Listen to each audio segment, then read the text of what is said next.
Hi everyone. In this video, we are going to discuss about singleton design pattern in Java. First of all, let us understand what design pattern is. A design pattern is one which is already defined and it provides the industry standard approach in solving a common recurring problem. This is what we call it as a design pattern. And what's the use of design pattern is it actually promotes reusability, which leads to more robust and highly maintainable code, and that code which is easy to understand and debug, which leads to the faster development. So this is what the usage of design pattern and what design pattern is. Now let us understand singleton pattern. So singleton design pattern is one of the design patterns in Java. There are many design patterns in Java, and singleton design pattern is one of them. So in this video, we'll discuss about singleton pattern. So it allows us to create only one instance, as the name suggests, singleton. So it allows us to create only one instance of the class, and will make sure that there exists only one object in JVM at any point of time. And what's the use of this singleton class is as we already discussed, like we'll have only one object in JVM, and which is used in like database connections, where if you wanted to have only single connection from the database, and logging, caching, and so on. So these are the places where we use singleton class, singleton pattern. And it has singleton must follow some structure. So it has to have a private constructor which restricts the creation of the object for the singleton class from outside the class. It requires a static field containing its only instance of the class, and finally we'll have a static factory method for making the instance available globally. Now let us see the implementation of singleton class. The first implementation is called eager initialization. And what do we need? We need to have a static variable, right? So for having the instance, so we'll have private variable which is static, and we wanted to have one object of it, right? So the only instance, I'll call the object name as only instance, and we'll instantiate it here. Then what do we need? We need a constructor, right? So we'll have a default constructor which will make it as private.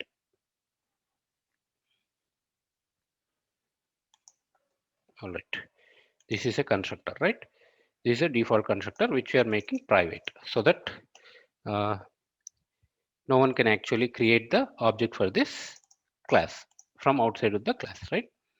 Next comes the static method, factory method, where we are going to actually return the object for this class, static, which returns the object of this class, and we'll call this method as get instance. We'll just return the only instance here. This is the implementation of eager initialization. And now let us create a main method. We'll create a new class, and in it we'll create main method. Then we'll actually create a new instance, right? How do we actually get the instance for the singleton class? So eager initialization is a class here, and this is the pattern we are following for the class, singleton class. So that we'll make sure that this class will have only one instance at any point of time. So outside of the class, no one should be able to create more than one object for this class. That's our that's what the singleton pattern says, right? Now what we are going to do here is dot, we are going to call this static method get instance. That's the only way we can get the object for this class, right? Now we are going to create another object for this class.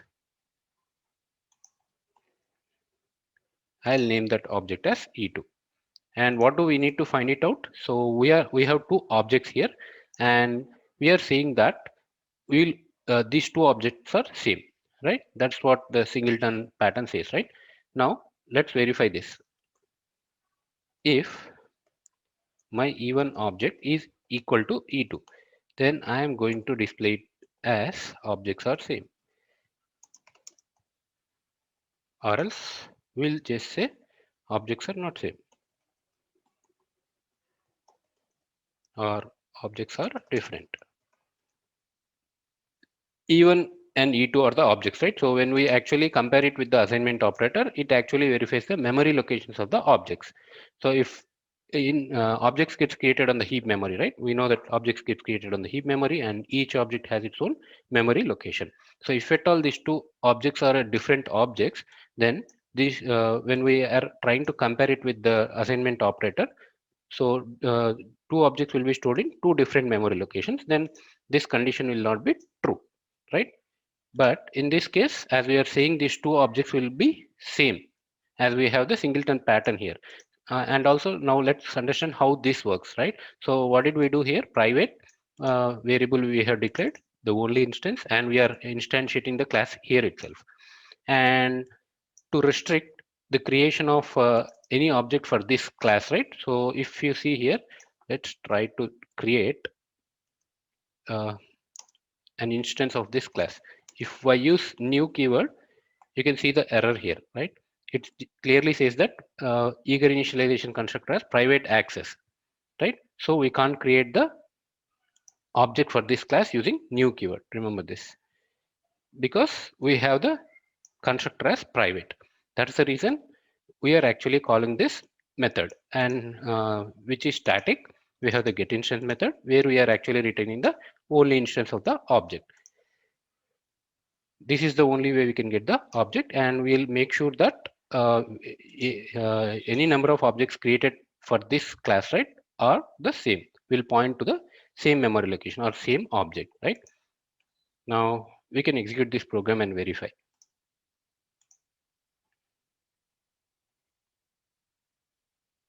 And we can see here objects are same, right? So meaning though we have two different objects created, so both are pointing to the same instance. This is what we call it a singleton pattern, and this is one implementation which we call it as eager initialization. Meaning, if you observe here, whether you create the object for this class or not, on the class load, right? So when JVM loads the class is loaded into JVM by the class loader, then at that time itself, we will get the object for this class. So this is the this is how this works. The implementation of eager initialization works, and if you observe, the advantage of this implementation is we at any point of time we will have only one object, and the disadvantage is even though we don't need the object for this class, at the time of loading of the class, right, we will be created with the one object as we are initializing the class. We are instantiating the class here itself, like in the static variable, right? So this is the disadvantage of this implementation. Now let us see another implementation. Static block initialization is another approach. This is another implementation of singleton pattern, right? Here what we are going to do is we are not going to initialize or instantiate the class at the static variable level, but we are going to do that in a static block. We are going to create a static block, and we are going to create the instance here. And the previous eager initialization approach, right, implementation, it has the disadvantage of exception handling. It was not able to handle the exception, right? So here, using the static block, we can actually handle the exceptions. Otherwise, like both are same, right? So this is the only change we did. Rest of the thing, everything remains same. So we call the get instance method to get the object, and this actually calls the static block. Like static block is initialized at the time of class loading, right? So JVM, when the class is loaded into JVM by class loader, So we know that the first thing what happens is the static variables are initialized and then static blocks gets executed. So at the time of execution of the class, right? So when we see it here, I'm executing the program and you can see the objects are same, right? So what happens is this static variables gets initialized, static block gets initialized, then the main method gets started the execution. Main, so this is how it works. If you observe the earlier implementation and this is same, except that we have a static block here so that we are having the exception handling here. But if you observe, again, we have the disadvantage of always creating the object, even though you need it or not in the main method. Whenever this class is loaded, right, then the object is created for this class. So that's the disadvantage again with this implementation. Now we'll see another implementation. Another implementation of the singleton, which we call it as lazy initialization.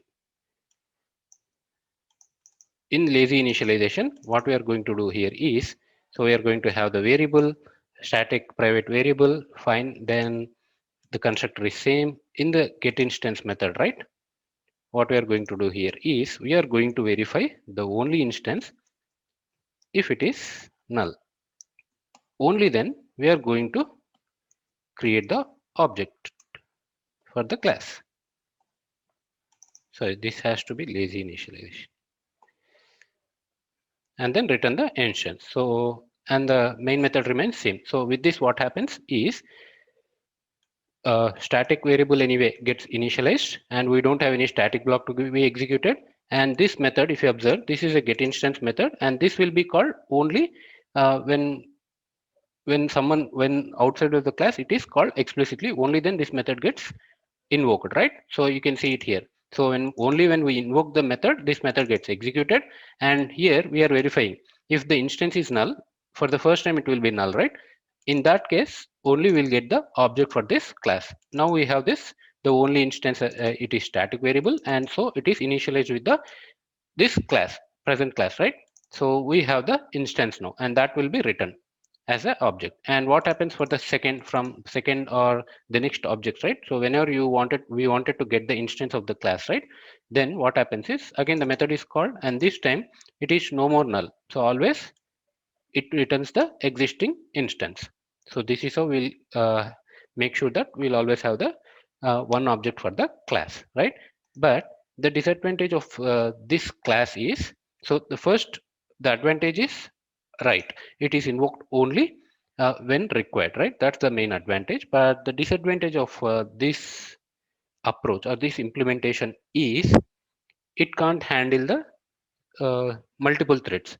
It is fine for a single thread programming, but coming to the multiple threads, right? When we have multiple threads, like there is a chance of more than one thread calling this method and creating, it enters into this if condition, and if more than one thread executes this line, right? So there might be more than one object created and which violates the rule of the singleton pattern, right? That's the disadvantage of this lazy initialization.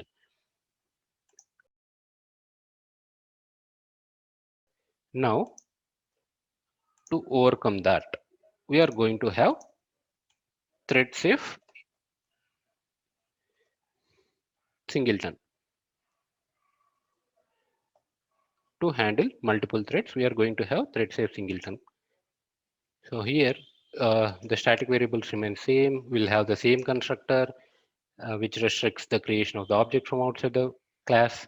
Now we'll have the same method here, but in order to handle it for the multiple threads, we'll have this method synchronized. We'll just add this keyword, that's all. So with this, what happens, this method becomes synchronized and uh, there will be a lock on the thread which actually calls this method, and no two threads can access this method at a time. So that's the advantage of this approach. So that what we can achieve is, we can make sure that only one object gets created for this class. Whatever was the disadvantage of lazy initialization, right? So this can be handled using this thread safe singleton, using this synchronized method. So even though we run it here, right? So I think we'll have some error here. Yeah, we already have the main class in the same package, right? So that's the reason we are getting some error. Actually, we need to test it with multiple threads, but I'm just showing you with a single thread. But this works for the multiple threads as well, as we have this method as synchronized. So we can make sure that only one instance for this class is created, even though we have the multiple threads. That's why we call this implementation as thread safe. This is what we call it as thread safe singleton implementation. So this is the main advantage of this implementation. But coming to the disadvantage of this approach, right? So this will actually have a lot of performance issue, right? So there will be locking on the method, so that threads will be most of the threads will be in the waiting state, so which reduces the performance. Double check implementation. Double checked singleton. All right. So again, double checked singleton will have the same static variable instance initialized to null. We'll have a private constructor. This time we are not going to have this method synchronized. So we are not going to have the synchronization at method level, but we are going to have it at this block level. So what we are going to do here is we are going to have the synchronization at the block level. And then why we call this as double check is we are going to check the instance again for null check.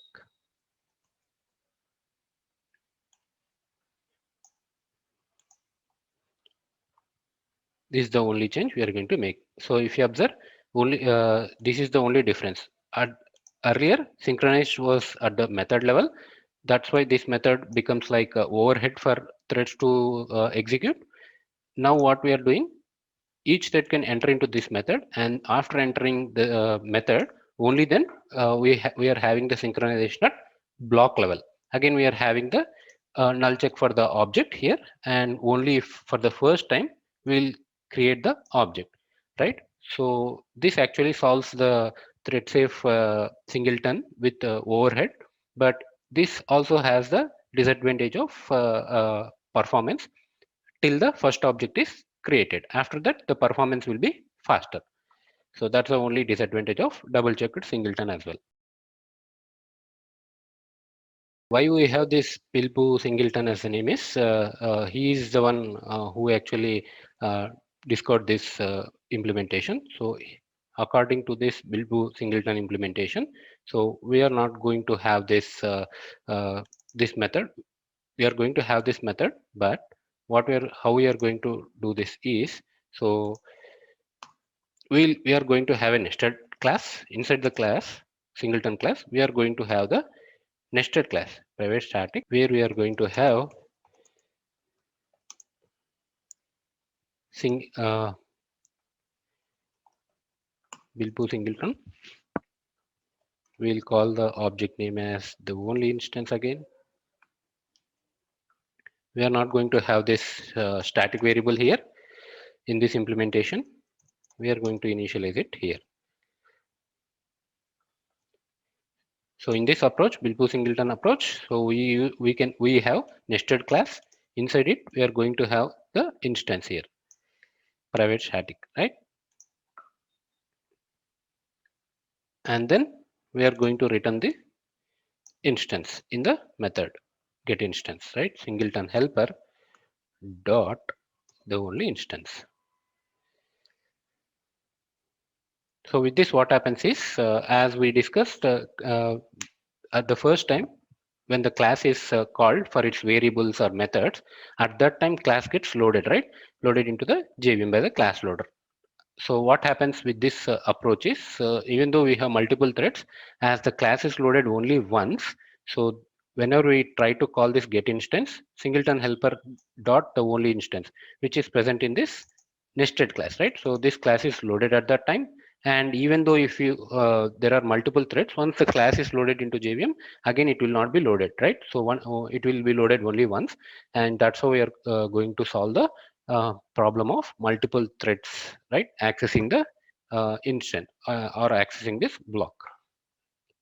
So this is the widely used implementation. in across all the industries for the singleton pattern, as it solves all the problems. And this is like a standard implementation. So you can see the advantage of it, right? It's a nested class, and this is loaded only when it is when the variable within the class is actually called. And as the class is loaded only once in the JVM, so this solves actually all the problems, all the rest of the implementation still know whatever discussed, right? So all the disadvantages gets resolved in this implementation. So these are all the different implementations of singleton design pattern. And the last implementation whatever we have seen, right? So this is the optimized or the best implementation for singleton class. That's all for this video. Thanks for watching.